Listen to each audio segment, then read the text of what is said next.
ধানমন্ডি ৮ নম্বর রোডের মাথায় রয়্যাল ইউনিভার্সিটির বিশাল ক্যাম্পাস। সকাল 10টা মানেই ক্যাম্পাসের সামনে জ্যাম, স্টুডেন্টদের আড্ডা আর রিকশার টুংটুং শব্দ। আমি হলাম মেহেদি হাসান। বর্তমানে আমার পরিচয় এই কলেজের পিয়ন। আমার কাজ হলো কলেজের স্টাফদের ফাইল টানাটানি আর চা দেওয়া, এবং সকাল হলেই পার্কিং লটে নজরদারি করা। আসল পরিচয় গল্পের সাথে থাকলেই পাবেন। পার্কিং লটে বসে আছি, হঠাৎ একটা দামি গাড়ি এসে থামল। ওই ওই নীল গেঞ্জি, কানে কি তুলো দিয়ে রেখেছিস? হর্ন শুনিস না কানে? নাকি কানের পর্দা ফেটে গেছে? সরে যা এখান থেকে, আমি গাড়ি রাখবো। গাড়ির ড্রাইভিং সিটে বসে কলেজের স্টাফটি এবং বাংলাদেশের শীর্ষ ব্যবসায়ীর মেয়ে, অর্থাৎ গল্পের নায়িকা তৃষা। চোখে বিশাল কালো সানগ্লাস, পরনে দামি টপস। তার পাশে বসে আছে তার বান্ধবী ফারিয়া, যে মোবাইলে সেলফি তুলতেই ব্যস্ত। গাড়ির ঠিক সামনে যেখানে তৃষা গাড়ি পার্ক করবে, সেখানে একটা নীল রঙের ভাঙা প্লাস্টিকের টুল পেতে বসে আছি আমি। আমার হাতে ধোয়া উঠা লাল চা, পায়ে সস্তার স্যান্ডেল আর পরনে নীল রঙের ইউনিফর্ম। আমি তাকে বললাম, আহ ম্যাডাম, একটু আস্তে, চাটা তো এনজয় করতে দেন। সকাল সকাল কিসের এত প্যারা, আর হর্ন বাজাচ্ছেন কেন? আমি কি ট্রাফিক জ্যাম নাকি? তিশা রাগে চশমাটা কপালে তুলে গাড়ি থেকে নেমে আসে। ফারিয়াও পেছনে পেছনে নামে। তিশা খটখট করে হেঁটে মেহেদির সামনে এসে কোমরে হাত দিয়ে দাঁড়ায়। তুই আমাকে প্যারা শেখাচ্ছিস? তুই জানিস আমি কে? এইটা আমার ফিক্সড স্পট। এই কলেজের ট্রাস্টির মেয়ে আমি। তুই এখানে চা খাচ্ছিস কোন সাহসে? এটা কি তোর বাপের টি স্টল? বাপের টি স্টল হবে কেন ম্যাডাম? এটা তো ইকো ফ্রেন্ডলি জোন। এখানে বাতাস আছে, ছায়া আছে। আর আপনি যেভাবে হর্ন বাজাচ্ছেন, মরা মানুষও তো কবর থেকে উঠে দৌড়াবে। হর্ন দিয়ে কি গাড়ি পার্ক করবেন নাকি, না কনসার্ট করবেন? হর্ন দিলে গাড়ির ব্যাটারি ক্ষয় হয়, জানেন না? জাপানি ব্যাটারির দাম কত জানেন? তুই তুই আমাকে ব্যাটারির জ্ঞান দিচ্ছিস? সামান্য একটা পিয়ন হয়ে তোর এত বড় সাহস! তুই জানিস আমি বাবাকে বলে তোর চাকরি খেয়ে ফেলতে পারি 1 মিনিটে? ওঠ এখন এখান থেকে, এক্ষুনি ওঠ। খাইছেন? সকালে নাস্তা খাইছেন তো, নাকি চাকরি খাওয়ার খিদে লাগছে? ম্যাডাম, চিৎকার কইরেন না। চিৎকার করলে গলার ভোকাল কর্ডে প্রেশার পড়ে, তখন গলার ভয়েস আর কোকিলের থাকবে না, কাক হয়ে যাবেন। তখন কিন্তু ছেলেরা আর প্রপোজ করবে না আপনাকে। শাট আপ, একদম চুপ। তুই সরবি কিনা বল, নাকি সিকিউরিটি ডাকবো? এই গরমে আমি এখানে দাঁড়িয়ে তোর ফালতু লেকচার শুনবো? তিশা, বাদ দে না, অন্য জায়গায় পার্ক কর। এই ছেলের সাথে কথা বলে লাভ নেই। দেখছিস না কেমন ট্যারা টাইপের? লাভারের মানে? ও আমার স্পট দখল করে বসে থাকবে আর আমি মেনে নেব? এই পিয়ন, তুই উঠবি নাকি আমি গাড়ি তোর ওপর দিয়ে চালিয়ে দেব? গাড়ি উপর দিয়ে চালাবেন? ম্যাডাম, আগে ঠিক মতন গাড়ি চালানোটা তো শেখেন। ওই যে গাড়ি দিয়ে ঢুকলেন, যেভাবে মোড়টা নিলেন মনে হলো রিক্সা ঘোরাচ্ছেন। বাম্পারটা তো পিলারে ঘষতে ঘষতে বাঁচল। লাইসেন্সটা কি টাকা দিয়ে কিনেছেন নাকি লটারিতে পাইছেন? গাড়ি তো মনে হচ্ছে না, মনে হচ্ছে গরুর গাড়ি চালাচ্ছেন। হোয়াট? গরুর গাড়ি? তুই আমার ড্রাইভিং নিয়ে কথা বলছিস? আমি দুবাই থেকে ইন্টারন্যাশনাল লাইসেন্স নিয়ে এসেছি। তুই তো জীবনে সাইকেলের প্যাডেলও মারিস নাই, তুই আমাকে শেখাবি? সাইকেল চালাই আর ভ্যান চালাই, ব্রেক কষতে তো জানি। আপনার মতন এক্সিলেটার আর ব্রেকের প্যাচ লাগাই না। দেখেন, পেছনের চাকা ফুটপাতে উঠে আছে। নামানোটা নাকি আমি নামিয়ে দিব? পিয়নের এক্সট্রা চার্জ কিন্তু আলাদা, প্রতি ধাক্কায় 50 টাকা। ঠিক এই সময়টা কালো রঙের প্রাডো জিপ এসে পাশে থামে। গাড়ি থেকে নামে নাবিল। নাবিল তিশার বাবার পছন্দের ছেলে, খুব ভদ্র এবং বড়লোক। সে তার স্যুটের বোতাম লাগাতে লাগাতে এগিয়ে আসে। What happening Tisha? এত সিন ক্রিয়েট করছো কেন? পুরো ভার্সিটি তাকিয়ে আছে। মেহেদি, তুমি এখানে বসে আছো কেন? ওঠো। নাবিল, তুমি ওকে ভদ্রভাবে বলছো কেন? ও আমাকে রিক্সাওয়ালা বলল। ও বলল আমার লাইসেন্স নাকি লটারিতে পাওয়া। তুই সরবি কিনা বল? আমার গাড়ি আমি এখানেই রাখবো। সরবো তো অবশ্যই। নাবিল স্যার, আমি কিন্তু ম্যাডামের ভালোর জন্যই বলেছিলাম। গাড়ির ড্যাশবোর্ডে ওই পারফিউমের বোতলটা দেখছেন, স্যানেট ব্র্যান্ডেড মনে হয়, কিন্তু রোদের যা তাপ, ওটা তো যে কোনো সময় বোম ব্লাস্ট হয়ে ফুটে যাবে। তখন ম্যাডামের এই সুন্দর মেকআপ আর চেহারার কাচের টুকরো ঢুকবে। ইস, কি অবস্থা, ভাবতেই কষ্ট লাগছে। আমি তো গরিব পিয়ন, তাই দয়া করে ছায়ায় বসছিলাম, যেন কেউ ওখানে গাড়ি না রাখে। আমার মেকআপ নিয়ে তুই কথা বলবি না। আর পারফিউম ব্লাস্ট হবে মানে? তুই কি এখন বিজ্ঞানী হয়ে গেছিস? পিয়নগিরি রেখে সায়েন্স ক্যাপচার করছিস? বিজ্ঞানী না ম্যাডাম, কমন সেন্স।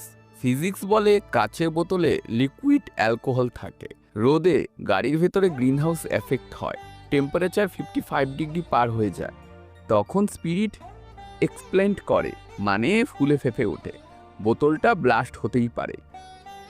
ক্লাস 8-এর বাচ্চারাও এটা জানে। আপনাদের তো আবার এসি ছাড়া বুদ্ধি খোলে না।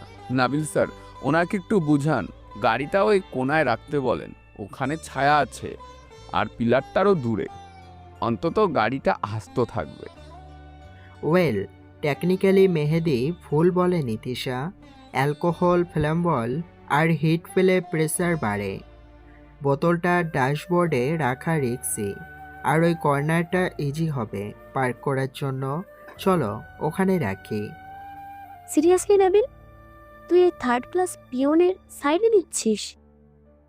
ও আমাকে অপমান করলো, ওষুধ গাড়ির চালক বলল, আর তুমি তুমি ওর লজিক খুঁজছো? তোমরা কি সবাই মিলে আমাকে পাগল বানাতে চাও? থার্ড ক্লাস পিয়ন হতে পারি ম্যাডাম, কিন্তু বুদ্ধিটা ফার্স্ট ক্লাস। যান, গাড়ি সরান। আর শোনেন, রিভার্স করার সময় লুকিং গ্লাসটা দেখার জন্য, মেকআপ চেক করার জন্য না, পেছনের দেওয়াল দেখার জন্য। আর লিপস্টিকটা একটু বেশি লাল হয়ে গেছে, মনে হচ্ছে সিগন্যালে লাল বাতি জ্বলছে। তিশা, চল না, দেরি হয়ে যাচ্ছে। প্রফেসরের ক্লাস মিস হলে খবর আছে। অসহ্য। আমি বাবার কাছে আজকেই কমপ্লেন করব। তোর নাম মেহেদি, তাই না? তুই দেখিস কালকে তোর কি হয়। কালকেরটা কালকে দেখা যাবে ম্যাডাম। আজকের পার্কিংটা সাবধানে কইরেন, আর ব্যাটারি চেক কইরেন। হর্ন বাজায়ে তো চার্জই শেষ করে দিচ্ছেন। আল্লাহ হাফেজ। মেহেদি শীষ দিতে দিতে লিফটের দিকে চলে যায়। তার হাঁটার ভঙ্গিতে একটা ড্যাম কেয়ার ভাব। তিশা রাগে গজগজ করতে করতে গাড়িতে ওঠে এবং খুব বাজেভাবে গাড়িটা ঘুরিয়ে অন্য দিক নিয়ে যায়। নাবিল আর ফারিয়া একে অপরের দিকে তাকায়। ছেলেটা বড্ড বেয়াদব। তিশা ঠিকই বলেছে, ওকে শিক্ষা দেওয়া দরকার। কিন্তু ভাইয়া, ও যা বললো লজিক তো ছিল। তিশা ড্রাইভিং আসলে জঘন্য। কিছুক্ষণ পর রয়্যাল ইউনিভার্সিটির 3 তলায় কেমিস্ট্রি ডিপার্টমেন্টের ল্যাব কাম ক্লাসরুম। 10:40। বাইরে চৈত্র মাসের ঝাঁঝালো রোদ। ক্লাসের রুমের চারপাশের দেওয়াল কাচের হওয়ায় রোদের তাপে ঘরটা যেন একটা বিশাল ওভেনে পরিণত হয়েছে। ঘরের 2 কোণায় দুটো এসি থাকলেও দুটোই নিশ্চল। সিলিং ফ্যান নেই, কারণ এটা সেন্ট্রাল এসি করা বিল্ডিং। ছাত্রছাত্রীরা ঘামে ভিজাচ্ছে, কেউ খাতা দিয়ে, কেউ ফোল্ডার দিয়ে বাতাস করছে। প্রফেসর নেওয়াজ হোয়াইট বোর্ডে মার্কার দিয়ে কিছু একটা লিখছেন, কিন্তু তার চশমার কাঁচ বারবার ঘামে ঘোলা হয়ে যাচ্ছে। তিশা হাতের দামি পার্কার কলমটা ডেস্কে আছাড় মেরে দাঁড়িয়ে পড়ে। Sir, it's impossible. এভাবে ক্লাস করা যায় না। আমি তো দম নিতে পারছি না। এই ফালতু কলেজে কি আমাদের থেকে এসি বিল নেয় না? সেমিস্টারে লাখ লাখ টাকা দিচ্ছি কি এখানে সাউনা বাথ নিতে? এসি বন্ধ কেন? তিশা, শান্ত হও। টেকনিক্যাল ফল্ট হয়েছে হয়তো। আমি তো অ্যাডমিনে জানিয়েছি, ওরা লোক পাঠাবে। লোক পাঠাবে মানে? কখন পাঠাবে? আমরা যখন স্ট্রোকে মারা যাব তখন? আমার স্কিন বার্ন হচ্ছে স্যার, ফাউন্ডেশন গলে জামাই পড়ছে। পারিয়া, দেখ তো বাইরে ওই পিয়নটা আছে কিনা। ওই বাচাল মেহেদিটা, ও নিশ্চয়ই বারান্দায় দাঁড়িয়ে হাওয়া খাচ্ছে। হ্যাঁ আছে, কানে হেডফোন লাগিয়ে ঝাড়ু দিচ্ছে আর নাচছে। ডাকবো? ডাক, এক্ষুনি ডাক। বাবা টাকা দিয়ে পিয়ন পুষে রেখেছে, আর আমরা গরমে সিদ্ধ হচ্ছি। আজ ওরা একদিন কি আমার একদিন। ফারিয়া গিয়ে মেহেদিকে ইশারা করে। মেহেদি এক হাতে একটা লম্বা ঝাড়ু আর অন্য হাতে একটা ডাস্ট প্যান নিয়ে খুব হেলে দুলে ক্লাসে ঢোকে। তার মুখে একটা চুইংগাম, যেটা সে বেশ শব্দ করে চিবোচ্ছে। ক্লাসের থমথমে গরম পরিস্থিতির কোনো প্রভাবই তার উপর নেই। জি স্যার, ডাকলেন? ফ্লোরে তো ময়লা নেই স্যার, সকালে ফিনাইল দিয়ে মুছছি। নাকি কেউ টিফিন খেয়ে চিপসের প্যাকেট ফেলেছে? আপনারা বড়লোকরা না ডাস্টবিনের ফেলাচ্ছে ফ্লোরে ফেলতেই বেশি পছন্দ করেন, অভ্যাসটা খারাপ। চিপসের প্যাকেট ফেলার জন্য তোকে ডাকা হয়নি। এসিটা দেখ চলছে না কেন, এখনই ঠিক কর। দেখছিস না আমরা ঘেমে যাচ্ছি। ম্যাডাম, আমি পিয়ন, আমার পোস্ট হলো অফিস সাপোর্ট স্টাফ। আমার কাজ ফাইল টানা, চা বানানো আর ফ্লোর পরিষ্কার করা। এসির কম্প্রেসার, মাদারবোর্ড বা সার্কিট এগুলো তো আমার সিলেবাসে নেই, ওটা মেকানিকের কাজ। আমাকে কেন বলছেন? আমি কি দেখতে ইলেকট্রিশিয়ানের মতন? মেকানিক আস্তে আস্তে তো ক্লাস শেষ হয়ে যাবে। তুই বেতন নিস না? মাস শেষে তো ঠিকই অ্যাকাউন্টে বেতন ঢোকে। বেতন হালাল কর। এখন একটা সুইচ টিপতে পারছিস না? অকর্মার ঢেকি কোথাকার। বেতন তো নেই ম্যাডাম, কিন্তু সেটা পিয়নের স্কেলে। ইঞ্জিনিয়ারিংয়ের স্কেলের বেতন দিলে আমি নাসা থেকে রকেট এনে এই এসি ঠিক করে দিতাম। আর সুইচ টেপার কথা বলছেন, সুইচ তো টিপলাম, কাজ হচ্ছে না। এর মানে রোগটা ভেতরেই। পেটে ব্যথা হলে কি মাথায় হাত বুলিয়ে লাভ আছে? মেশিনেরও মুড সুইং হয়, বুঝেন না? নাবিল ঘামে ভেজা শার্টের কলার টানতে টানতে বলে, মেহেদি প্লিজ তর্ক করো না। তিশা সিক হয়ে যাচ্ছে, তুমি অন্তত গিয়ে দেখো কি হয়েছে। মেবি ফিউজ নষ্ট হয়েছে বা রিমোটের ব্যাটারি শেষ। নাবিল স্যার, ফিউজ নষ্ট হলে মেইন লাইন অফ থাকতো, লাইট তো জ্বলছে। আসলে সমস্যাটা মেশিনে না, সমস্যাটা আবহাওয়া আর আপনাদের এই বিল্ডিংয়ের ডিজাইনের। আপনারা তো চারিদিকে কাচ দিয়ে বিল্ডিং বানিয়েছেন, ভেবেছেন খুব স্টাইলিশ লাগছে, তাই না? মানে এখন তুই আর্কিটেকচার নিয়েও লেকচার দিবি? এসি নষ্টের সাথে বিল্ডিং ডিজাইনের কি সম্পর্ক? ফালতু বকছিস কেন? সম্পর্ক তো আছে ম্যাডাম, গভীর সম্পর্ক। ফিজিক্সের গ্রিন হাউস এফেক্ট বোঝেন তো? এই যে 4-5টা কাচের দেওয়াল দিয়েছেন, রোদ ঢুকছে কিন্তু তাপ বের হতে পারছে না। কার্বন ডাই অক্সাইড ভেতরে আটক পড়ে গেছে। বাইরের টেম্পারেচার যদি 35 হয়, ক্লাসের ভেতর এখন ফিল হচ্ছে 42। এটাকে বলে গ্লোবাল ওয়ার্মিংয়ের মাইক্রোভার্সন। এসি বেচারা তো মেশিন, সেও তো গরমে অজ্ঞান হয়ে যেতে পারে, তাই না? প্রকৃতি প্রতিশোধ নিচ্ছে ম্যাডাম।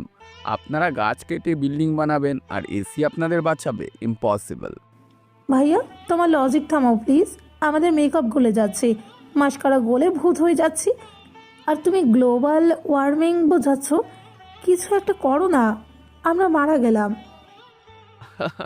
মেকআপ গলে গেলে তো ভালোই হয় ম্যাডাম, স্কিনও শ্বাস নিতে পারবে, ন্যাচারাল বিউটি বের হয়ে আসবে। আচ্ছা বাবা, দেখছি আপনারা বড়লোকেরা না গরম সহ্যই করতে পারেন না। আমাদের দেখেন, ফ্যানের বাতাস ছাড়াই দিব্যি বেঁচে আছি। শরীরে চর্বিও কম থাকলে গরমও কম লাগে। আপনাদের তো আবার বার্গার পিৎজা খেয়ে। Shut up, just shut up.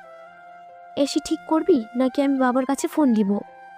মেহেদি একটা দীর্ঘশ্বাস ফেলে পেছনের শাড়ি থেকে একটা কাঠের টুল টেনে আনে। সে টুলটার ওপর দাঁড়িয়ে এসির ঢাকনাটার দিকে তাকায়। তিশার নাক সিটকে তাকিয়ে থাকে। মেহেদি খুব মনোযোগ দিয়ে এসির ভেতরে উকি দেয়। তার চোখ তখন আর পিয়নের মতো নেই, বরং একজন দক্ষ মেকানিকের মতো যান্ত্রিক ত্রুটি খুঁজছে। সাবধানে করিস, ভেঙে ফেলিস না আবার। বাবার কাছে শুনেছি এই জিনিসগুলো জাপান থেকে ইম্পোর্ট করা। তো 14 পুরুষের ভিটে মাটি বিক্রি করলেও একটার দাম শোধ হবে না। ম্যাডাম, ভিটে মাটি বিক্রি করার দরকার নেই। জাপানি মাল এত ঠুনকো হয় না যে পিয়নের ছোঁয়ায় ভেঙে যাবে। যা ভেবেছি। সুইং বোর্ডের মোটরে জ্যাম। আপনারা ক্লাসে এত পাউডার মাখেন যে সেই পাউডার আর ধুলো মিশে মোটর জ্যাম করে দিয়েছে। বাতাস বের হতে চাচ্ছে কিন্তু মুখ বন্ধ। প্রফেসর নেওয়াজ ঘড়ি দেখতে দেখতে বলেন, মেহেদি লেকচার কম দাও, সমস্যাটা কি? ঠিক হবে? নাহলে আমি ক্লাস সাসপেন্ড করে দিই। স্যার, ক্লাস সাসপেন্ড করলে তো জাতির লস।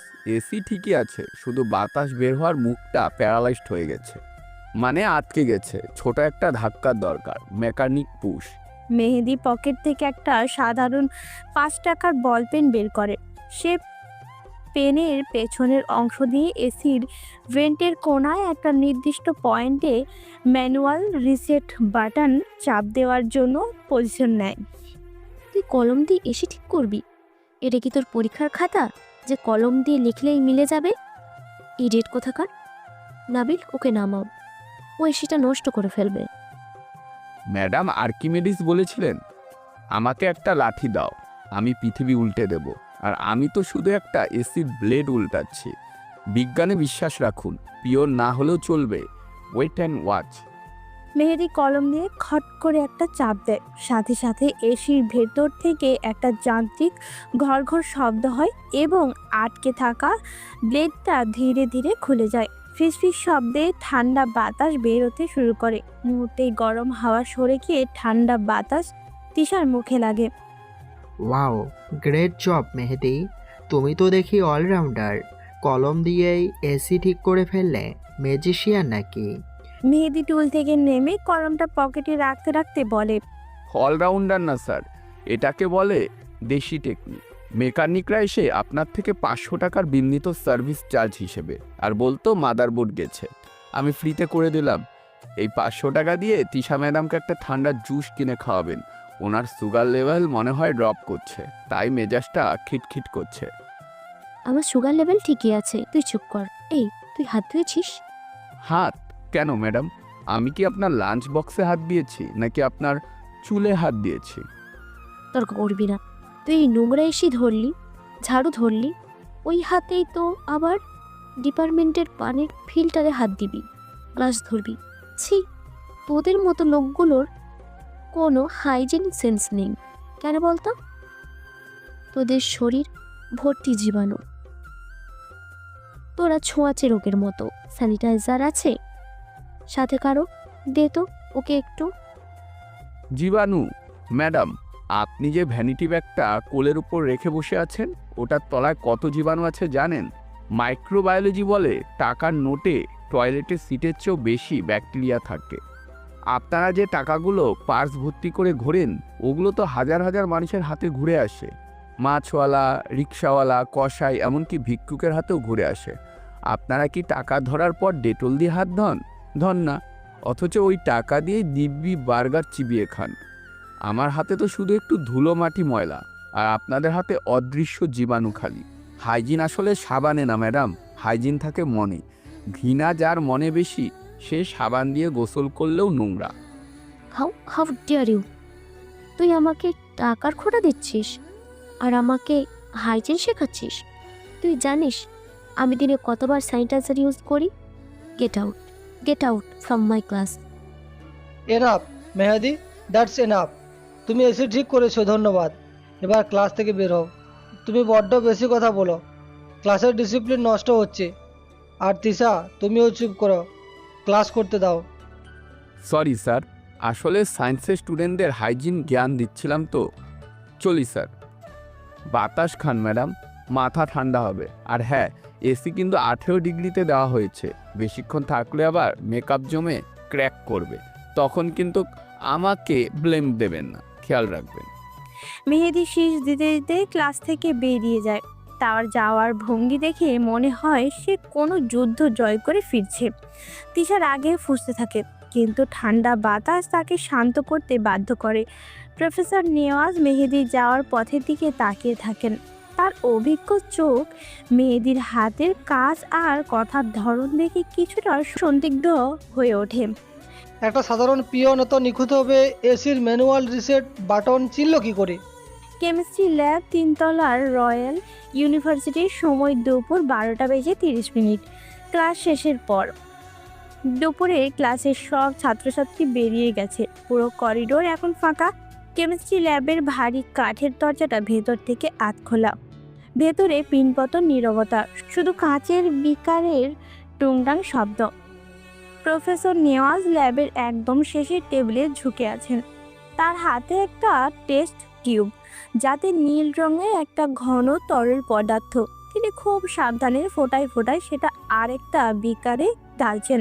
তার কপালে বিন্দু বিন্দু ঘাম, চোখের দৃষ্টিতে ভয় আর উত্তেজনার মিশ্রণ। নিজের মনে বিড়বিড় করে বলেন, কম্পোজিশনটা ঠিক রাখতে হবে। প্রথম এমএলএ এদিক সেদিক হলেই বাস্ট। ব্যাস হয়ে গেছে। এবার স্টেবিলাইজারটা। ঠিক এই সময় ল্যাবের দরজায় ক্যাচিয়ার শব্দ হয়। মেহেদি হাতে একটা মফ আর বালতি নিয়ে সিজদিতে ল্যাবে ঢোকে। তার হাবভাব এমন যেন সে ল্যাবে নয়, কোনো পার্কে হাঁটছে। আসসালামু আলাইকুম স্যার। ল্যাব কি পরিষ্কার করব নাকি আপনি এখনো জাদুটোনা করছেন? প্রফেসর নেওয়াল চমকে উঠে হাত থেকে টেস্ট টিউবটা প্রায় ফেলেই দিচ্ছিলেন। দ্রুত সামলে নিয়ে পেছনের দিকে লোকালেন। কে কে ওখানে? মেহেদি, তোমাকে না বলেছি ল্যাবে ঢোকার আগে নক করবে? আমি একটা ইম্পর্ট্যান্ট এক্সপেরিমেন্ট করছি। নক তো করলাম স্যার দরজায়, আপনি তো মনে হয় ধ্যানেই ছিলেন না, তাই শুনেন নাই। আর এক্সপেরিমেন্ট তো করবেনই, আপনারা তো বিজ্ঞানী মানুষ। আমি কি ঝাড়ু দিব স্যার? টিফিনের পর ফ্লোরটা যা নোংরা হয়েছে, মনে হয় ছাত্ররা কেমিক্যাল না বিরিয়ানি রান্না করছে এখানে। হ্যাঁ হ্যাঁ, পরিষ্কার করো, কিন্তু ওই কর্নারের টেবিলে যাবে না, ওখানে দামি কেমিক্যাল আছে। মেহেদি মাথা নেড়ে ফ্লোর মুছতে শুরু করে। সে মপটা ঘষছে, কিন্তু তার নাকটা একটু কুঁচকে আছে। বাতাসে একটা অদ্ভুত গন্ধ ভাসছে। মেহেদি কমান্ডো ট্রেনিংয়ে এক্সক্লুসিভ আর পয়জনাস গ্যাসের গন্ধ চিনেছে। এই গন্ধটা এটা ঠিক সাধারণ কেমিক্যাল লেভেল স্পিরিটটি বা অ্যাসিডের গন্ধ নয়। এটা বিটার আমান্ড বা তেতো বাদামের মতো গন্ধ, যেটা সায়ানাইডের বা বিশেষ কোনো নার্ভ এজেন্টের লক্ষণ। গন্ধটা পরিচিত। হাই গ্রেডের টক্সিন নাকি স্পোভাইজড এক্সপ্লোসিভ? এই বুড়ো প্রফেসর এখানে বসে কি বানাচ্ছে? সিলেবাসে তো বোমা বানানো নেই। মেহেদি ইচ্ছে করেই মপটা নিয়ে প্রফেসরের টেবিলের দিকে একটু এগিয়ে যায়। প্রফেসর আর চোখে তাকাচ্ছেন।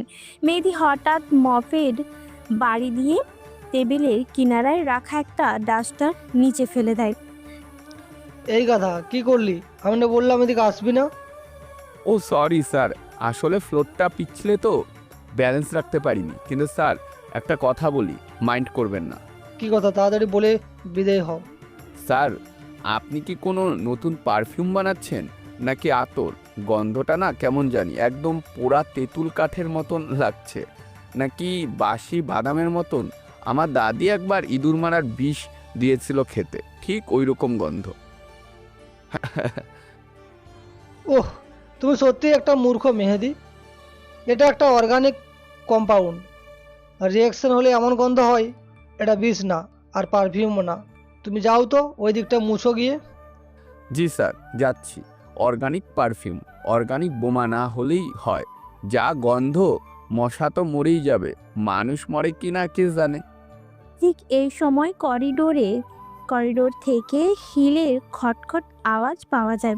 তিশা ঝড়ের বেগে ল্যাবে ঢুকে, তার হাতে একটা প্র্যাকটিক্যাল খাতা। ল্যাবে ঢুকেই মেহেদিকে দেখে তার মেজাজ খারাপ হয়ে যায়। সে নাকে ওড়না চেপে ধরে বলে, উফ, কি জঘন্য গন্ধ এখানে। এই ল্যাব কি কখনো এয়ার ফ্রেশনার ইউজ করে না? আর তুই তুই এখানে কি করছিস? যেখানেই যাই সেখানেই তোর মতো আপদটাকে দেখতে হয়। ম্যাডাম, আপদ না, সম্পদ। আমি না থাকলে এই ল্যাবে হাঁটতে গিয়ে স্লিপ খেয়েই পড়ে যেতেন। আমি তো আপনাদের সেফটির জন্যই মুছছি। আর গন্ধটা আমার না ম্যাডাম, গন্ধটা প্রফেসরের ওই নীল জাদুর বোতল থেকে আসছে। মনে হয় লাভ পোর্শন বানাচ্ছে। শাট আপ, ফালতু জোকস দিবি না। স্যার, আমি খাতাটা নিতে এসেছি। সকালে তাড়াহুড়োয় ফেলে গিয়েছিলাম। এসো মা তিশা, খাতাটা ওই টেবিলে আছে। আর মেহেদি, তুমি বাইরে যাও। তিশা ডাস্টে অ্যালার্জিক। ডাস্টে অ্যালার্জি না স্যার, আমাকে দেখলেই ম্যাডামের অ্যালার্জি বাড়ে। যাচ্ছি স্যার। ম্যাডাম সাবধানে হাঁটবেন, ফ্লোরটা ভিজা। হিল জুতো কিন্তু ব্রেক করে না, সোজা আছাড় খাবেন। তোর উপদেশের দরকার নেই, তুই বের হ। মেহেদি ল্যাব থেকে বের হওয়ার ভান করে দরজার আড়ালে দাঁড়িয়ে যায়। সে বালতিটা এমনভাবে রাখে যেন মনে হয় করিডোর পরিষ্কার করছে। কিন্তু তার কান ল্যাবের ভেতরের কথার দিকে।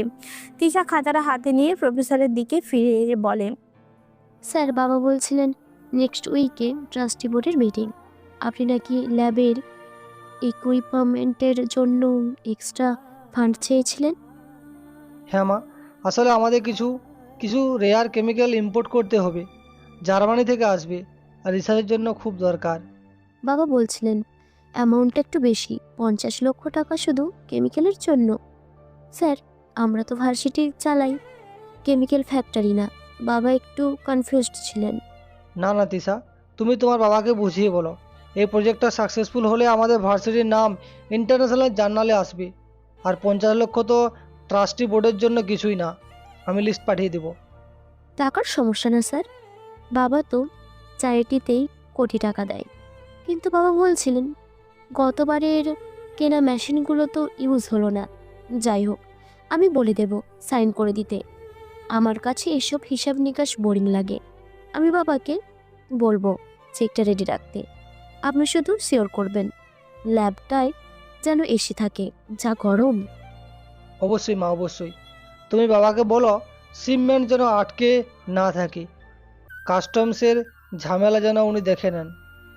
50 লাখ টাকার কেমিক্যাল জার্মানি থেকে, আর কাস্টম ক্লিয়ারেন্সের জন্য স্ট্যাটিস্টিক ব্যবহার করা হচ্ছে।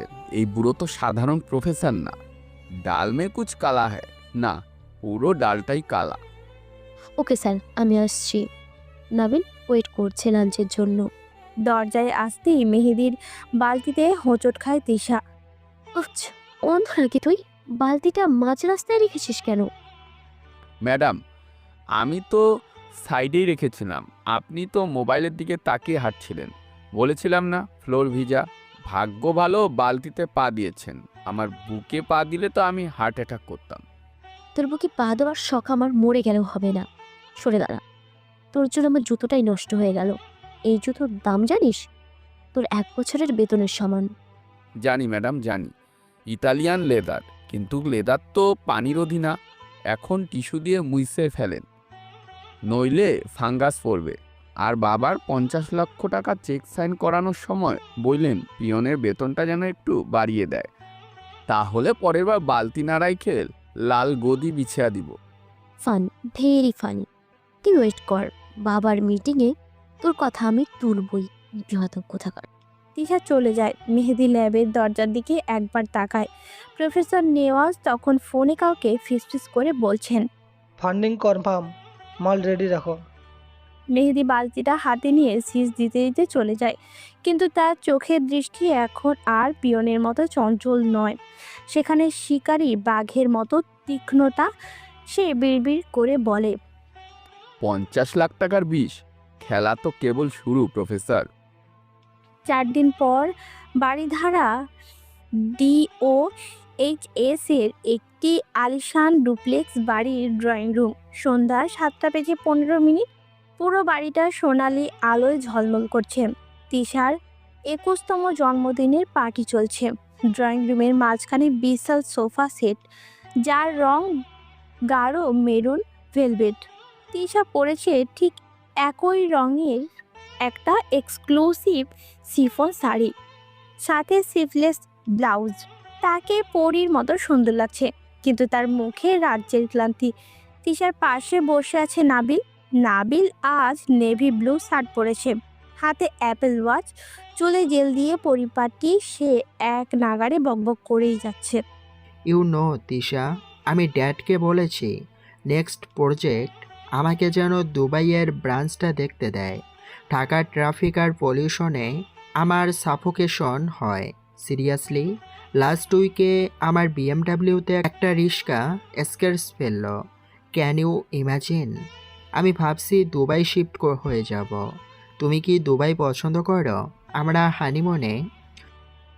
নাবিল প্লিজ, হানিমুন অনেক দূরের কথা। আর দুবাই আমার ভালো লাগে না, বড্ড গরম। তুমি কি একটু চুপ করবে? আমার মাথা ধরেছে। মাথা ধরেছে? ওহ বেবি, মাইগ্রেন নাকি? ওয়েট, আমি তোমাকে একটা পেন কিলার এনে দেই, ইউএসএ থেকে আনা, একদম ম্যাজিকের মতো কাজ করে। ওষুধ লাগবে না, একটু শান্তি দাও। আমি একটু বারান্দায় যাব। ঠিক এই সময় ভিড়ের ভেতর দিয়ে ট্রে হাতে এগিয়ে আসে মেহেদি। তার পরনে একটা সাদা শার্ট আর কালো প্যান্ট, গলায় একটা সস্তা কালো বোটাই। কিন্তু তার হাঁটার ভঙ্গি কোনো ওয়েটারের মতো নয়, যেন সে কোনো র্যাম্প উফাকে হাঁটছে। সে ট্রেতে অরেঞ্জ জুসের গ্লাস নিয়ে সোজা নাবিল আর তিশার দিকে আসে। কলেজের ট্রাস্টি মানে তিশার বাবা কলেজের কিছু স্টাফকে এক্সট্রা পেমেন্টে বাসায় কাজের জন্য ডেকেছেন, সাথে মেহেদিও আসে। Excuse me sir, fresh juice. দুবাইয়ের গরমের কথা বলছিলেন তো, তাই ভাবলাম ঠান্ডা জুস দরকার। গলা শুকিয়ে গেছে নিশ্চয়ই বকবক করে। থুক্কু, বিজনেস ডিসকাশন করে। ওহ, তুমি তুমি এখানে কি করছো? ওহ রাইট, আঙ্কেল তো স্টাফদের ডেকেছিলেন। Give me a glass. Sure sir, শুধু স্পেশাল জুস, শুধু আপনার জন্য। মেহেদি ট্রেটা নাবিলের দিকে বাড়ায়। নাবিল গ্লাসটা তুলতে তুলতে হাত বাড়ায়। ঠিক সেই মুহূর্তেই মেহেদি খুব কৌশলে ট্রেটা সামান্য কাত করে দেয়।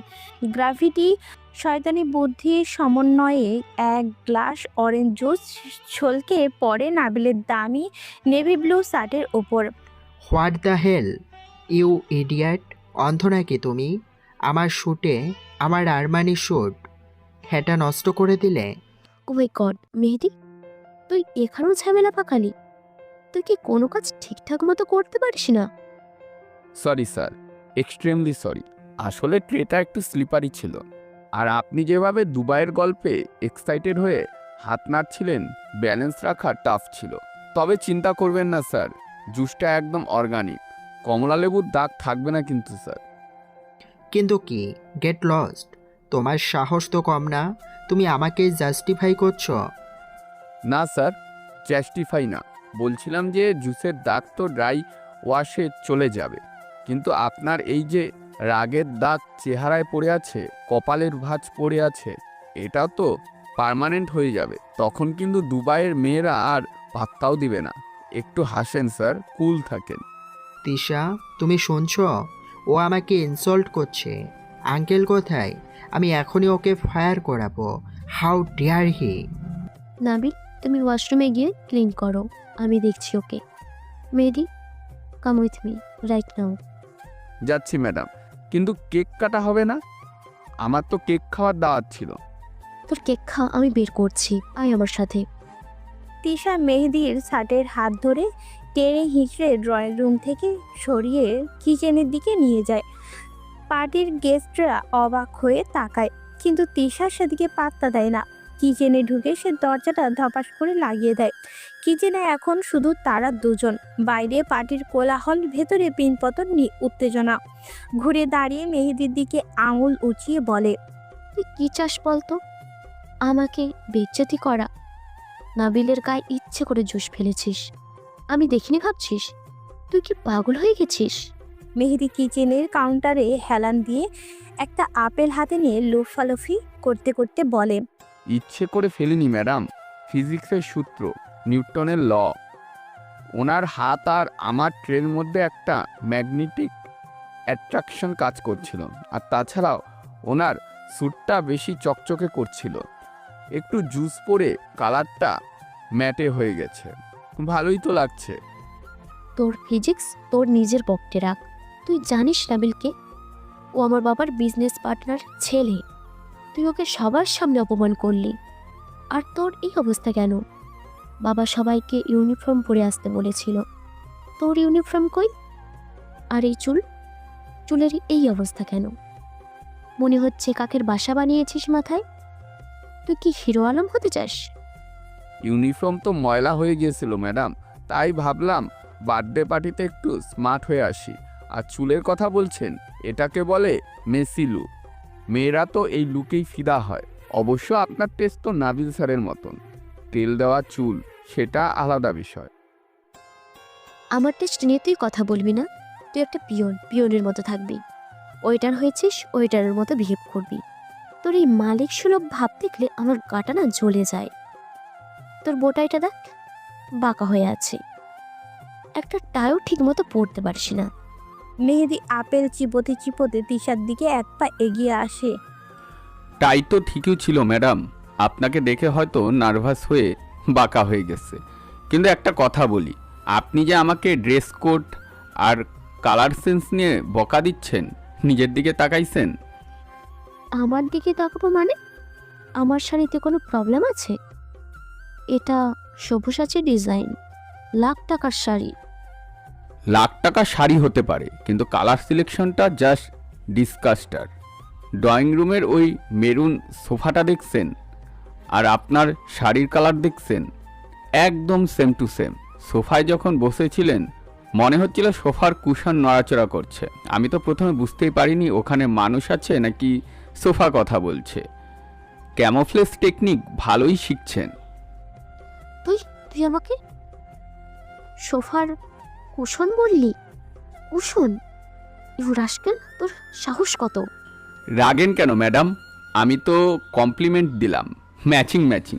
তবে সাবধান, কেউ ভুল করে আপনার উপরে বসে না যেন পড়ে। নাবিল স্যার তো চশমা পরেও অন্ধের মতন হাঁটেন, ওনার বিশ্বাস নেই।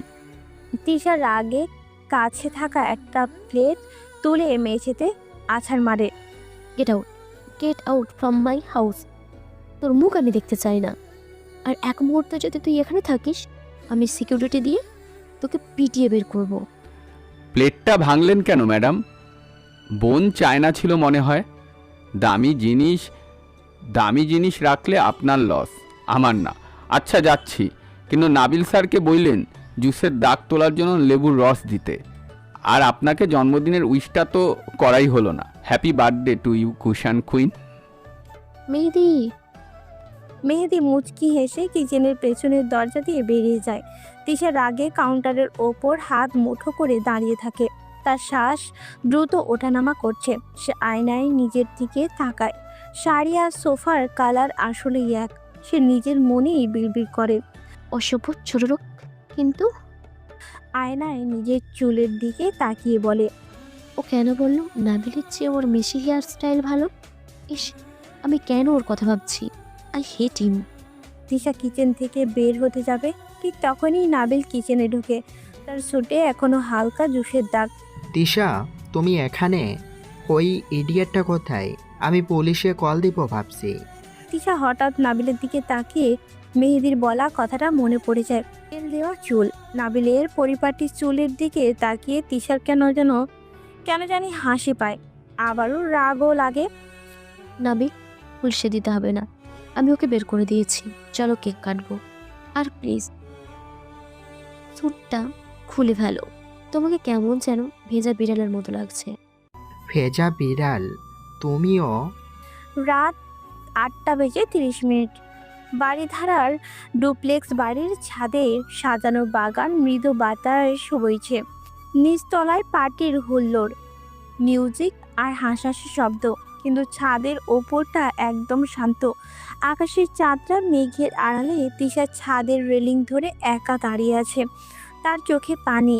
একটু আগেই তার বাবা তাকে উইশ করার বদলে একজন বিজনেস পার্টনারের সাথে পরিচয় করিয়ে দিয়ে বলেছেন, তিশা আঙ্কেলকে হাই বলল, ওনার সাথে আমাদের নেক্সট ডিলটা হচ্ছে।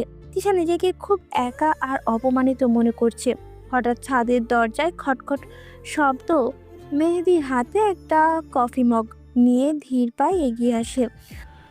কফি খাবেন ম্যাডাম? ব্ল্যাক কফি, চিনি ছাড়া। মন খারাপ থাকলে চিনি ছাড়া কফি ভালো কাজ করে। তিতো স্বাদ, জীবনের তিতোটা একটু কমে যায়। তুই তুই এখানেও চলে এসেছিস? তোকে না আমি বের করে দিলাম? তোর সাহস তো কম না। তুই কি আমাকে ফলো করছিস? Get out, get out from my room. ছাদটা আপনার বাবার, কিন্তু বাতাসটা তো সবার ম্যাডাম। আর ফলো করছি না, ডিউটি করছি।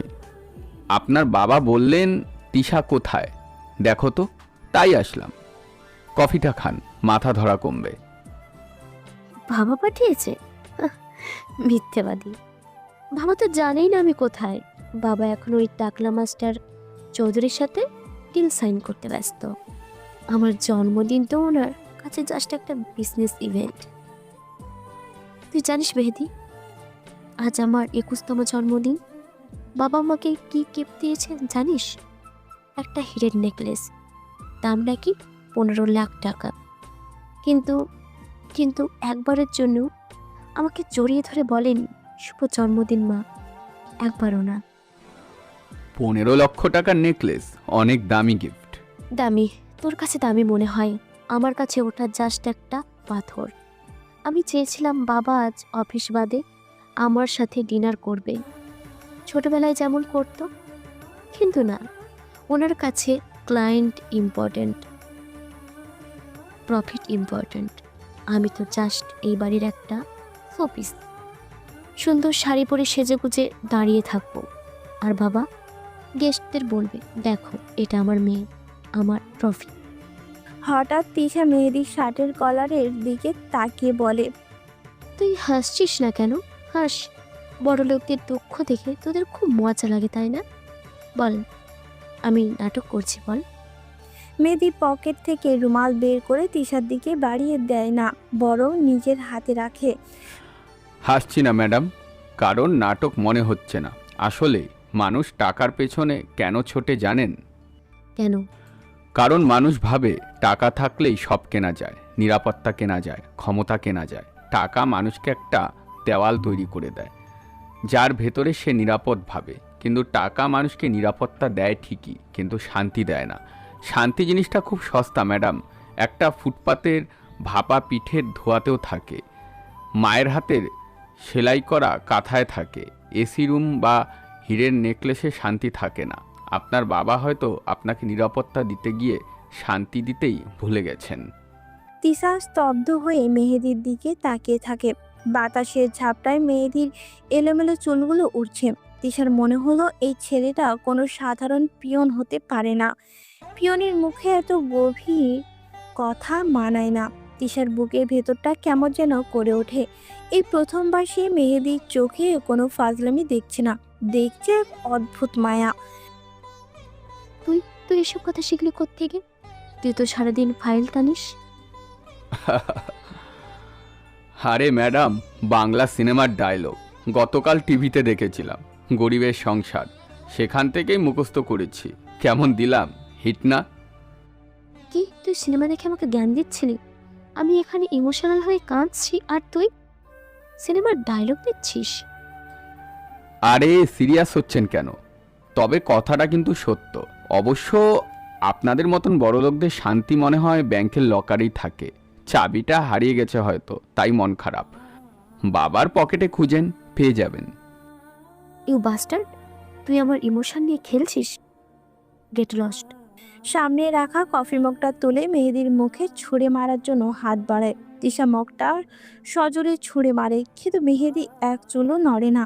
মগটা তার মুখের কাছে আসতেই সে চোখের পলকে বিদ্যুতের গতিতে বাম হাত দিয়ে মগটা শূন্যে খপ করে ধরে ফেলে। কফি এক ফোঁটাও চলকে পড়ে না। তিশা হাঁ করে তাকিয়ে থাকে। একটা সাধারণ মানুষের রিফ্লেক্স এত ফাস্ট হতে পারে না। মেহেদি মগটা হাতে নিয়ে চুমুক দিয়ে বলে, বাহ, কফিটা তো ভালোই হইছে। নষ্ট করতেছিলেন কেন? আর ম্যাডাম, থ্রোয়িংয়ের জোর ছিল, কিন্তু এইম ঠিক নেই। আর একটু প্র্যাকটিস লাগবে, বুঝেছেন? তুই তুই ওটা ধরলি কিভাবে? আমি তো মুখের ওপর মেরেছিলাম। তুই কি জাদুকর? জাদুকর না ম্যাডাম, মশা মারার মেসে থাকি তো, রাতে মশা ওড়ে। হাত দিয়ে মশা ধরতে ধরতে রিফ্লেক্স ভালো হয়ে গেছে। বাই দ্য ওয়ে, হাতে ওটা কি পরেছেন? ব্রেসলেট? হ্যাঁ, কেন? হীরা নাকি জারকন?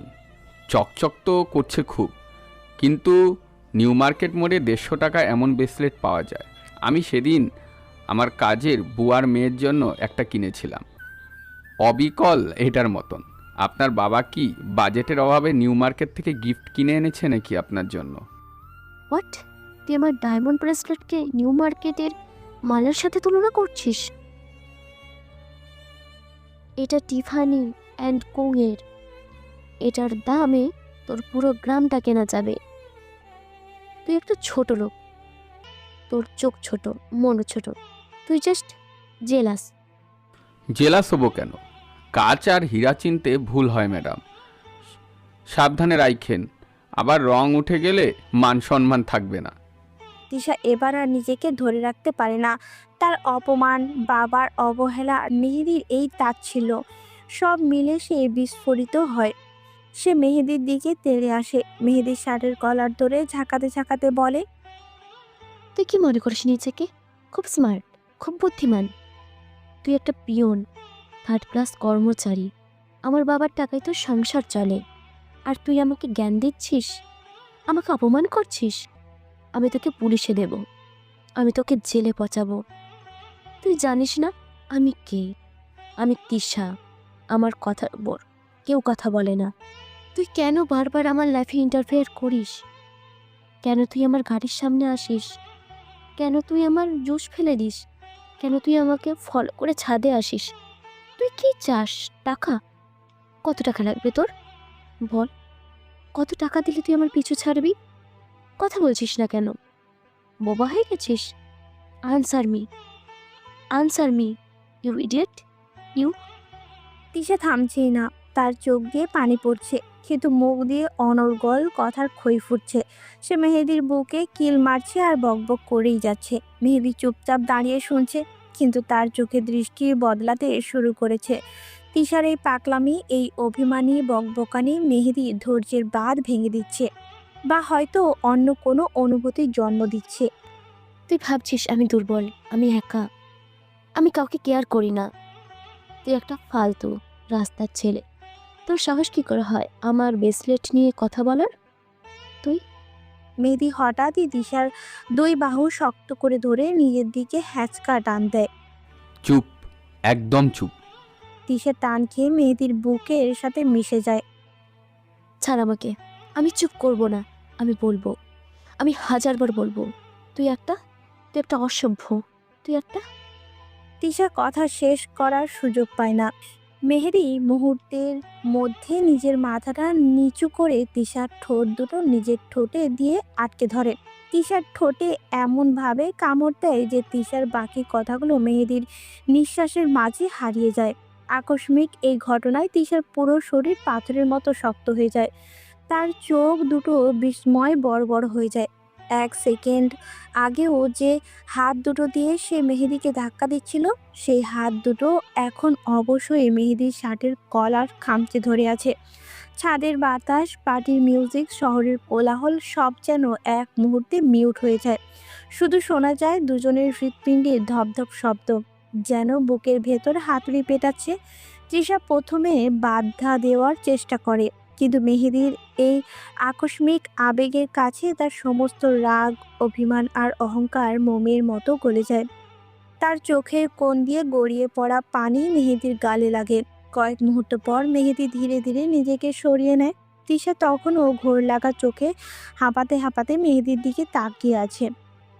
তার ঠোঁট কাঁপছে, কিন্তু কোনো শব্দ বের হচ্ছে না। মেহেদি একটু ভারী নিঃশ্বাসে তিশার কানের কাছে ফিসফিস করে বলে, সরি বলবো না ম্যাডাম, কারণ আপনার এই এফএম রেডিওর মতো ননস্টপ বকবকানি থামানোর জন্য আমার কাছে আর কোনো সুইচ ছিল না।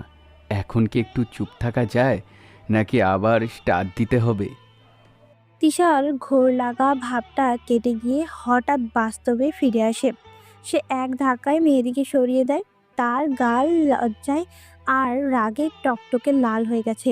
ঠোঁটে হাত দিয়ে বলে, তুই আমাকে, তোর সাহস কি করে হয় আমি বাবার কাছে? মেহেদি তিশার ঠোঁটে আঙুল দিয়ে বলে, আবার শুরু করলেন? আপনার বাবা শুনলে কিন্তু হার্ট অ্যাটাক করবে। তখন বার্থডে পার্টিটা শোক সভায় হয়ে যাবে। তার চেয়ে বরং বিষয়টা এখনই মাটি চাপা দেন, গিফট হিসেবে ধরে নেন। নিউ মার্কেটের না, একদম এক্সক্লুসিভ গিফট। তিশা রাগে কাঁপতে কাঁপতে সর্বশক্তি দিয়ে মেহেদির গালে চড় মারার জন্য হাত তোলে। তুই লিমিট ক্রস করছিস, ছোট লোক। তিশার হাতটা মেহেদির গালের কাছে পৌঁছানোর ঠিক 1 ইঞ্চি আগে মেহেদি শূন্যে খপ করে তার হাতটা ধরে ফেলে।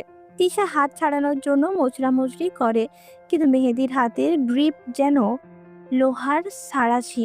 মেহেদি খুব শান্ত চোখে তিশার দিকে তাকায়। মারবেন না ম্যাডাম, আপনার হাতে ওই দামি ব্রেসলেট আছে। চর মারতে গেলে হীরা খুলে পড়ে যেতে পারে, আর আমার গাল অনেক শক্ত। আপনারই আঙ্গুল ব্যথা লাগবে, শুধু শুধু হাত ব্যথা করে লাভ আছে? Get out from my life. আমি বাবার কাছে বলি তোকে। বাবার কাছে কি বলবেন? যে পিয়ন আপনার মুখ বন্ধ করে দিয়েছে? নাকি বলবেন পিয়ন আপনাকে কিস থুক্কু সাইলেন্স করেছে? বলে দেখতে পারেন, কিন্তু হেডলাইন খুব একটা ভালো হবে না। ট্রাস্টির কন্যার মুখ বন্ধ করলেন সামান্য পিয়ন, টিআরপি বাড়বে কিন্তু সম্মান কমবে। তিশা স্তব্ধ হয়ে যায়। সে বুঝতে পারে মেহেদি ঠিকই বলেছে, এই কথা কাউকে বলা যাবে না। সে অসহায় আক্রোশে কান্না চেপে রাখে। তুই চলে যা এখান থেকে, প্লিজ চলে যা। যাচ্ছি, নিচে যান, কেক কাটেন, হ্যাপি বার্থডে টু ইউ। আর হ্যাঁ, এই ঘটনাটা ভুলে যান, বেশিক্ষণ মনে রাখলেই সমস্যা। পিয়নের প্রেমে পড়ে গেলে কিন্তু কেলেঙ্কারি হয়ে যাবে। Good night madam. মেহেদি একটা স্যালুট দিয়ে শীষ দিতে দিতে ছাদ থেকে নেমে যায়। তিশা একা ছাদে দাঁড়িয়ে থাকে। তার শরীর এখনো কাঁপছে। সে নিজের ঠোঁটে হাত দেয়। তার মনে হচ্ছে ঠোঁটটা এখনো জ্বলছে। এত রাগ, এত অপমান, তবুও কেন জানি তার কান্না পাচ্ছে না, বরং বুকের ভেতর অদ্ভুত একটা ঝড় হচ্ছে। আমি ঘৃণা করি তোকে। I hate you Mehedi, I hate you. কিন্তু কিন্তু তুই কেন এমন করলি? রাত 9টা, পার্টি তখন তুঙ্গে। তিশা ছাদ থেকে নেমে ওয়াশরুমে গিয়ে নিজেকে ঠিকঠাক করে আবারও গেস্টদের মাঝে এসেছে, কিন্তু তার চোখ বারবার মেহেদিকে খুঁজছে। ঠিক এই সময় মেন গেট দিয়ে প্রফেসর নেওয়াজ ঢোকেন। তার হাতে সেই পুরনো ব্রিফকেস। তিশার বাবা মিস্টার রহমান তাকে দেখে এগিয়ে যান। নাবি, ও প্রফেসরের সাথে কোথায় যাচ্ছে? পার্টি রেখে লাইব্রেরিতে গেল? আরে ওনাদের হয়তো কোনো একাডেমিক কাজ আছে, তুমিও সব ছাড়ো, চলো ডান্স ফ্লোরে যাই। তিশা নাবিলের কথায় কান না দিয়ে আর চোখে দেখে মেহেদির ট্রে হাতে খুব স্বাভাবিকভাবে লাইব্রেরির রুমের দিকে যাচ্ছে। তিশার সন্দেহ হয়। সে পা টিপে টিপে সেদিকে এগোয়। লাইব্রেরি রুমের দরজাটা একটু ফাঁক করা। ভেতরে তিশার বাবা এবং প্রফেসর নেওয়াজ বসে আছেন। মেহেদি দরজার বাইরে সে ট্রেটা ফ্লোরে নামিয়ে রেখে জুতার ফিতা বাঁধার ভান করে নিচু বসে পড়ে। তার কান দরজার ফাঁকে।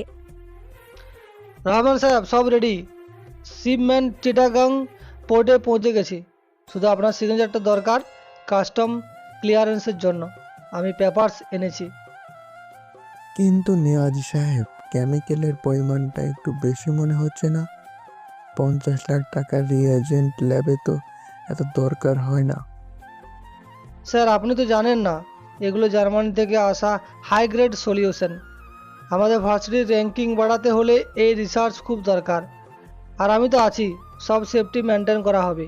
আপনি শুধু সাইনটা করে দিন, কালকেই মাল খালাস করতে হবে, না হলে পোর্টে অ্যাটাক হবে। মেহেদি দরজার বাইরে জুতোর ফিতা বাঁধতে বাঁধতে মনে মনে বলে, জার্মানি থেকে রিয়েজেন্ট 50 লক্ষ টাকা? মিথ্যা কথা। কাস্টম রিপোর্টস হ্যাক করে দেখেছিলাম, ওটা ইন্ডাস্ট্রিয়াল সলভেন্টের নাম আসছে। আসলে এগুলো লিকুইড এক্সপ্লোসিভ। এই ট্রাস্টি তো বলদ, না জেনেই সাইন করে দিচ্ছে। আমাকেই কিছু করতে হবে। মেহেদি খুব সাবধানে পকেট থেকে একটা ছোট্ট চুইংগামের মতো ডিভাইস বের করে সে দরজার কোণায় সেটা আটকে দেয়। এটা একটা মিনি লিসেনিং ডিভাইস। ঠিক তখনই তিশা করিডোরের মোড় ঘুরে সেখানে চলে আসে। মেহেদিকে ফ্লোরে বসে থাকতে দেখে সে থমকে দাঁড়ায়। ছাদের ঘটনার পর মেহেদিকে দেখে তার বউ ধপ ধপ করছে, কিন্তু সে নিজেকে সামলে নেয়। ফিসফিস করে দাঁতে দাঁত চেপে বলে, এই, তুই এখানে বসে কি করছিস? চুরি করার প্ল্যান করছিস নাকি আড়ি পাচ্ছিস? মেহেদি চট করে উঠে দাঁড়িয়ে তিশার মুখের উপর হাত রেখে তাকে এক টানে পাশের পিলারের আড়ালে নিয়ে যায়। শ্শ্, চুপ। আবার গায়ে হাত দিচ্ছিস? ছাড় আমাকে, আমি চিৎকার করব। চিৎকার করলে ইঁদুরটা পালিয়ে যাবে ম্যাডাম। লাইব্রেরিতে বিশাল বড় একটা ইঁদুর ঢুকেছে, সেটা ধরার প্ল্যান করছিলাম। এখন আপনি এসে সব প্ল্যানটাই মাটি করে দিলেন। ইঁদুর? তুই কি আমাকে বাচ্চা পাইছিস? লাইব্রেরিতে বাবা আর প্রফেসর মিটিং করছে, আর তুই ইঁদুর মারছিস? তুই আসলে একটা চোর। আমি এখনই সিকিউরিটি রাখবো। সিকিউরিটি ডাকবেন? ডাকেন, কিন্তু তার আগে একটা কথা বলি। আপনার বাবার লাইব্রেরিতে যে ইঁদুরটা ঢুকেছে সেটা কিন্তু বই কাটে না, সেটা আপনার বাবার সম্মান কেটে খেয়ে ফেলবে। আমি শুধু সেটা আটকানোরই চেষ্টা করছি। মানে তুই কি বলতে চাইছিস? কিচ্ছু না, পিয়নের কথা কি আর মালিকে বিশ্বাস করে? যান গিয়ে কেক খান। আর হ্যাঁ, লিপস্টিকটা ঠিক আছে এবার, পারফেক্ট। মেহেদি চলে যাওয়ার ভঙ্গি করে 2 পা বাড়িয়েই আবারও থামে।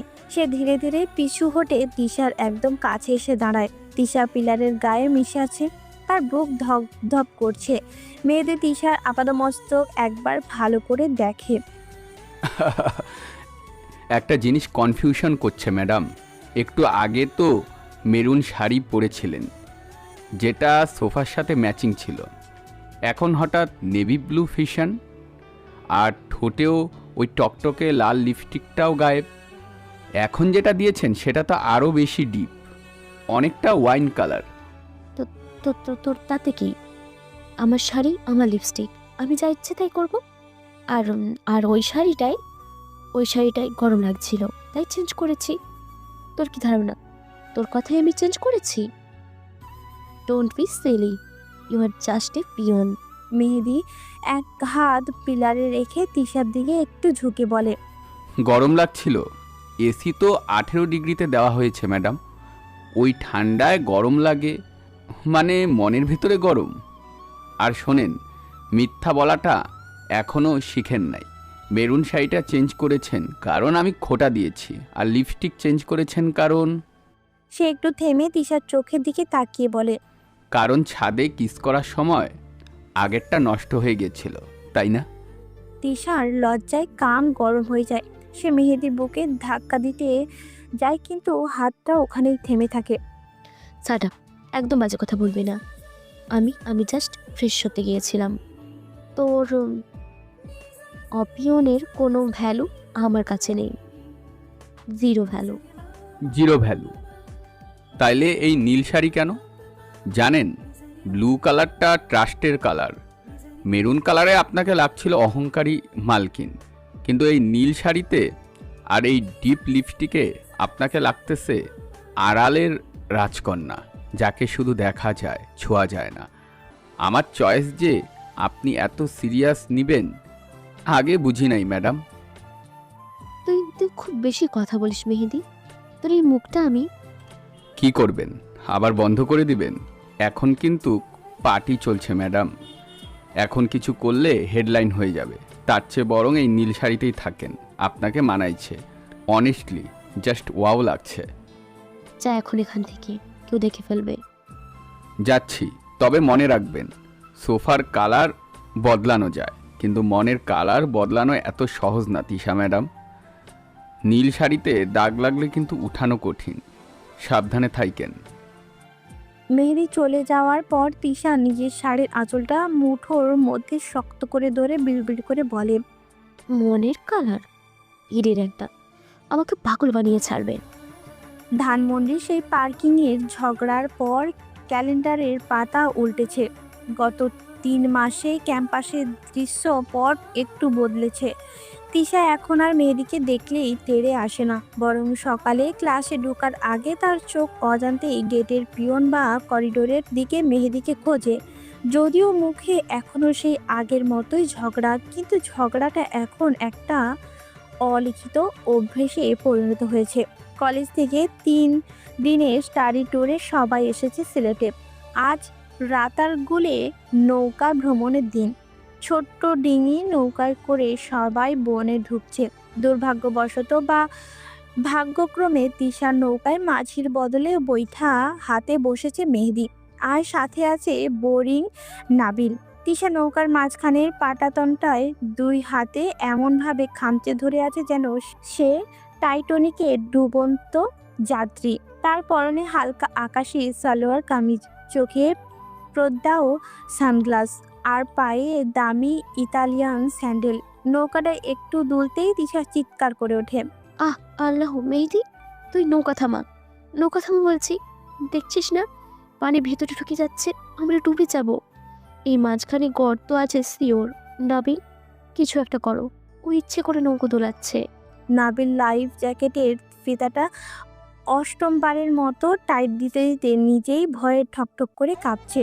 ডোন্ট ওয়ারি বেবি, আমি আছি তো, কিচ্ছু হবে না। জাস্ট জাস্ট পানি একটু বেশি। এই মেহেদি, তুমি এত জোরে বইটা বইছো কেন? Slowly man, slowly. দেখছো না তিশা প্যানিক করছে? মেহেদি বৈঠাটা পানিতে আলতো করে ডুবে ঠোঁটের কোণে শয়তানি হাসি নিয়ে বলে, স্যার, আমি তো বইটা বইছি না, আমি তো জাস্ট পানি সরাচ্ছি। নৌকা তো দুলছে আপনার কাঁপুনিতে।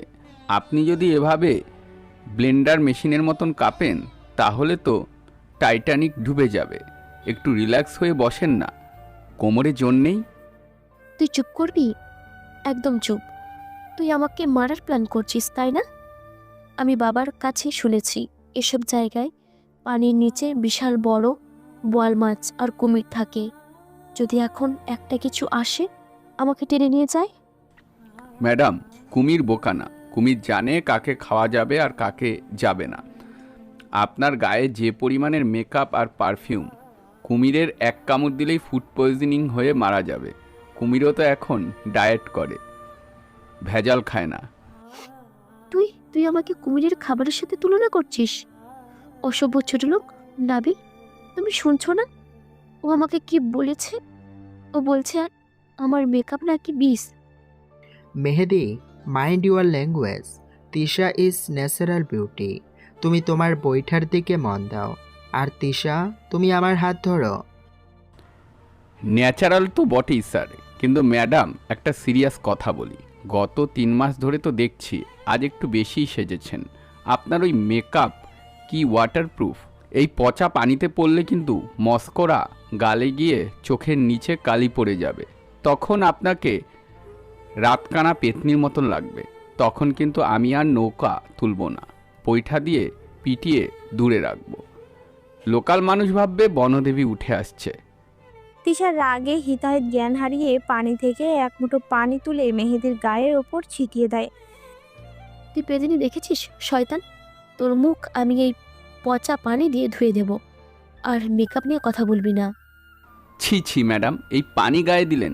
জানেন এই পানিতে যোগ থাকে। এখন যদি একটা যোগ আমার শার্টের ভেতর দিয়ে ঢুকে আপনার দিকে চলে যায়, যোগ কিন্তু রক্ত খুব পছন্দ করে, জানেন তো? ইয়া আল্লাহ, চোখ। নাবিল, আমার পায়ে কি কিছু ধরলো? দেখো তো, দেখো তো, আমার পায়ে আঙুলে কি যেন নড়ছে। আরে না না, কিচ্ছু নাই। তুমি পা উপরে তুলে বসো, এই পানিতে পা দিও না। ও মাই গড, আমার স্যান্ডেল, আমার গুচি স্যান্ডেল। মেহেদি, তোর জন্য আমার স্যান্ডেলের তলায় কাদা লেগেছে। তুই জানিস এই স্যান্ডেলের দাম কত? এটা আমি ইতালি থেকে আনিয়েছি। তোর 3 মাসের বেতন দিয়েও এর ফিতা কেনা যাবে না। 3 মাসের বেতন দিয়ে ফিতা কেনা না গেলেও বুদ্ধি কেনা যেত ম্যাডাম। রাতারগুলে কেউ হিল জুতা পরে আসে? এটা কি ফ্যাশন শো নাকি র্যাম্প ওয়ার্ক করবেন পানির ওপর দিয়ে? ইতালির স্যান্ডেল ইতালির রাস্তায় মানায়, সিলেটের এই প্যাচপ্যাচে কাদায় না। ওটা শোকেসে সাজিয়ে রাখার জিনিস, পায়ে দিয়ে ঘোরান না। এখন কাদা লাগলে কান্নাকাটি করে কোনো লাভ আছে বলুন? তোর বুদ্ধি দরকার নেই আমার। তুই নৌকা ঘাটে ফেরা, আমি আর যাব না। এখনই ফেরা, আমার স্যান্ডেল নষ্ট হয়ে যাচ্ছে। হ্যাঁ মেহেদি, ব্যাক করো। তিশা আনকমফোর্টেবল ফিল করছে। আর তাছাড়া মশা কামড়াচ্ছে এখানে, ডেঙ্গু হতে পারে। মশা তো কামড়াবেই স্যার, রক্ত মিষ্টি হলে মশা ছাড়বে কেন? আর ফিরবো বললেই তো ফেরা যায় না। এটা ওয়ান ওয়ে রোড, মানে ওয়ান ওয়ে নদী, সামনে গিয়ে ঘুরতে হবে। একটু ধৈর্য ধরেন ম্যাডাম, প্রকৃতি দেখেন। এত গাছপালা ঢাকা শহরে পাবেন কই? খালি তো বিল্ডিং আর ধোঁয়াই দেখেন। আমার প্রকৃতি দেখার শখ মিটে গেছে। আমি শুধু চাই আমার স্যান্ডেলটা বাঁচাতে। তুই যদি আরেকবার নৌকো দৌড়াস, আমি তোকে ধাক্কা দিয়ে ফেলে দেবো। তিশা যখন মেহেদিকে হুমকি দিচ্ছে, ঠিক তখনই পানির নিচে থাকা একটা হিজল গাছের মোটা শেকড় বা ডালে নৌকার তলটা সজোরে ধাক্কা খায়। নৌকাটা প্রচণ্ডভাবে একদিকে কাত হয়ে যায়। মনে হয় এই বুঝি উল্টে গেল। নাবিল ভয়ে মাগো বলে উল্টো দিকে সরে গিয়ে নৌকার ভারসাম্য আরও নষ্ট করে ফেলে। তিশা ভারসাম্য রাখতে না পেরে ছিটকে পড়ে যাওয়ার উপক্রম হয়। তার সামনেই বসেছিল নাবিল, কিন্তু সে ভয়ে নিজেকে সামলাতে ব্যস্ত। লাইফ জ্যাকেট আঁকড়ে ধরে আছে। তিশা রিফ্লেক্স বশত নাবিলকে না ধরে তার ঠিক পেছনে বৈঠা হাতে বসে থাকা মেহেদির দিকে ছিটকে পড়ে। পড়ে গেলাম, বাঁচাও। তিশা সোজা গিয়ে মেহেদির বুকের উপর পড়ে। সে মেহেদির শার্টের হাতা আর কলার খামচে ধরে, যেন ডুবন্ত মানুষ খড়কুটো আঁকড়ে ধরেছে। সে ভয়ে চোখ বন্ধ করে ফেলে এবং নিজের মুখটা মেহেদির বুকে গুজে দেয়। মেহেদি এক হাতে শক্ত করে বৈঠাটা পানির নিচে গেঁথে নৌকাটাকে স্থির করে, আর অন্য হাত দিয়ে খুব দ্রুত তিশার কাঁধটা জড়িয়ে ধরে যাতে সে পানিতে পড়ে না যায়। মেহেদির হাতের পেশিগুলো শক্ত হয়ে আছে। সে একাই পুরো নৌকার টাল সামলে নেয়। তার শরীরটা পাথরের মতো স্থির। ম্যাডাম, ধরেছি, ভয় পাবেন না, আমি আছি, নৌকা ডুববে না, চোখ খুলেন। আমি আমি মরে যাব, আমাকে ছাড়বি না, একদম ছাড়বি না মেহেদি, প্লিজ। আমি সাঁতার জানি না, নিচে কুমির আছে। মরবেন না, আমার গায়ে জোর আছে।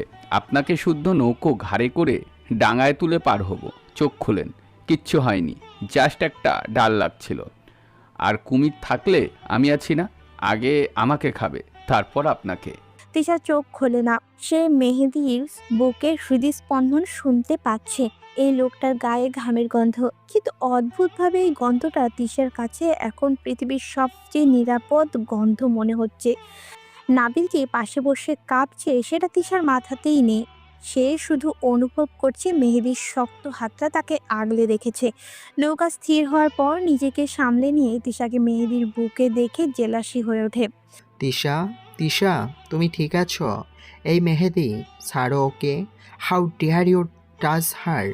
তিশা, চলে এসো আমার দিকে, ও একটা পিয়ন। স্যার, আপনি চিল্লাচিল্লি কইরেন না, আবার ব্যালেন্স হারাবে। আর ম্যাডামকে তো আমি ধরি নাই, ম্যাডামই তো আমাকে ধরে আছে। আমি ছাড়লেই তো উনি পড়ে যাবেন, তখন কিন্তু মেকআপ ধুয়ে যাবে।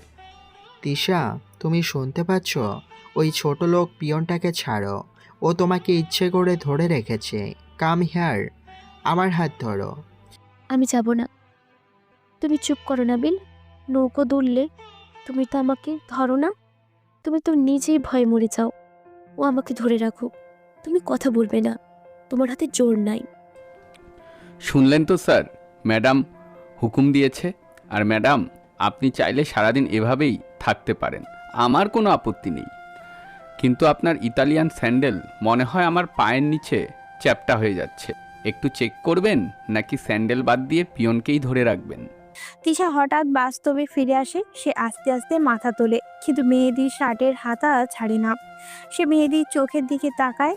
এই চোখে কোনো পিয়নের চপলতা নেই, আছে এক গভীর আশ্বাস। তিশার গাল লজ্জায় লাল হয়ে ওঠে। তুই তুই নৌকাটা ঠিক কর, আর আমাকে শক্ত করে ধরে রাখবি। আমি নাবিলের কাছে যাব না, ও একটা ভিতুর ডিম। ঠিক আছে ম্যাডাম, ভিতুর ডিমের চেয়ে সাহসী পিয়ন ভালো। শক্ত করেই ধরেছি, আপনি শুধু চোখটা খুলে রাখেন। রাতারগুলে সৌন্দর্য মিস করবেন না তো। আর হ্যাঁ, শার্টটা ছিঁড়েন না, এটা কোম্পানির থেকে দিয়েছে, ছিঁড়লে বেতন কাটবে। নাবিল রাগে ফুঁসতে থাকে, কিন্তু কিছু বলার সাহস পায় না। তিশা মেহেদির বাহু ধরে বসে থাকে। তার মনে হয় এই বন, এই পানি, এই আতঙ্ক সব কিছুর মাঝেই একটা মানুষই কেবল সত্যি। বাকি সব নাবিল, টাকা, ইতালিয়ান স্যান্ডেল সব ঝুটা। নৌকা আবারও ধীরে ধীরে চলতে শুরু করে, কিন্তু তিশা আর আগের জায়গায় ফিরে যায় না। সে মেহেদির খুব কাছে ঘেঁষে বসে থাকে। পরের দিন বিকেল 4:45 সিলেট থেকে ফেরার পথে তামাবিল হাইওয়ের মাঝখানে হঠাৎ কলেজের বাসটা বিকট শব্দ করে থেমে যায়। ইঞ্জিন থেকে ধোঁয়া বের হচ্ছে। ড্রাইভার আর হেল্পার ইঞ্জিন কভার খুলে উকিঝুঁকি মারছে। আকাশ কালো হয়ে মেঘ জমেছে, বাতাসের বেগ বাড়ছে। স্টুডেন্টরা সবাই বাস থেকে নেমে রাস্তায় দাঁড়িয়ে। ঠিক এই সময় নাবিল একটা প্রাইভেট কার ভাড়া করে ফেলে। তিশা, বেবি, সরি, এই গাড়িতে আর সিট নাই। আমি হোটেলে গিয়ে তোমার জন্য রেস্কিউ কার পাঠাচ্ছি, তুমি ওয়েট করো, ডোন্ট প্যানিক। নাবিল, তুমি আমাকে এখানে রেখে যাচ্ছ? নাবিল, গাড়ি থামাও, আমি বাসে যাব না। নাবিল। নাবিলের গাড়ি ধুলোয় উড়িয়ে চলে যায়। তিশা রাগে মাটিতে পা ঠুকে কান্না করতে যাবে, ঠিক তখনই আকাশ ভেঙে বৃষ্টি নামে। ঝিরঝিরে বৃষ্টি না, একেবারে মুষলধারে পাহাড়ি বৃষ্টি। সবাই যে যার মতো দৌড়ে বাসের ভেতরে বা আশেপাশের গাছের নিচে আশ্রয় নেয়, কিন্তু তিশা রাগে আর অপমানের রাস্তার মাঝেই দাঁড়িয়ে থাকে। মেহেদি দৌড়ে এসে নিজের কাঁধের ব্যাগটা তিশার মাথার ওপর ধরে। পরে কি হয়েছিল জানতে হলে শুনতে হবে সিজন 2। সিজন 2 আসছে খুব শীঘ্রই। ততক্ষণে আপনারা সুস্থ থাকুন, ভালো থাকুন এবং মনের এক্সপ্রেসের সঙ্গেই থাকুন। ধন্যবাদ।